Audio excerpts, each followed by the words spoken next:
संपूर्ण महाराष्ट्रातील माझ्या शेतकरी बांधवांच्यासाठी मी डॉक्टर प्रकाश पवार आपणाला एक अतिशय महत्त्वपूर्ण अशी माहिती देणार आहे की ज्याच्यामध्ये संपूर्ण महाराष्ट्रामध्ये पशुवैद्यकीय क्षेत्रामध्ये नेमकं काय चाललेलं आहे आणि पशूंच्या मृत्यूची कारणं कशी आहेत, पशूंची बळींची संख्या का वाढत आहे, पशूंचं उत्पादन का वाढत नाही आणि याच्या पाठीमागचं रहस्य काय आहे. तर या सर्वांचा उलगडा मी माझ्या छोट्या छोट्या काही भागातून आपणासमोर मांडणार आहे आणि त्याच्याबद्दलच्या आपल्या प्रतिक्रिया मिळणं अतिशय महत्त्वाचे आहेत.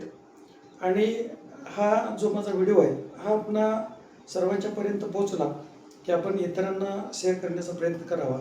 मी हे या 2 शब्दाच्या माध्यमातून एक आपणास विनंती करत आहे. तर माझे पुढील व्हिडिओ, प्रत्येक व्हिडिओ अवश्य पहा, ऐका. त्याच्यातल्या प्रतिक्रिया आपणास ज्या आवडतील किंवा न आवडतील त्यासुद्धा मला द्या.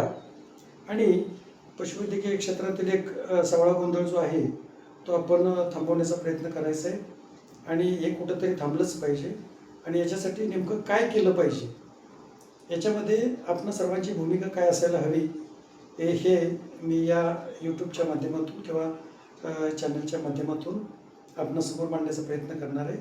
आणि त्यासाठी सर्वांचं आपलं मला एक पाठबळ असणं किंवा आपले विचार माझ्यासोबत असणं एक खूप महत्त्वाची गोष्ट आहे आणि तीच आपण करावी एवढेच मी या व्हिडिओच्या माध्यमातून म्हणतो. आणि माझे पुढील व्हिडिओ जरूर पहा, आपणाला मनापासून ऐकावे वाटतील, त्याच्यातले विचार आवडतील आणि त्याप्रमाणे आपल्या प्रतिक्रियासुद्धा राहतील.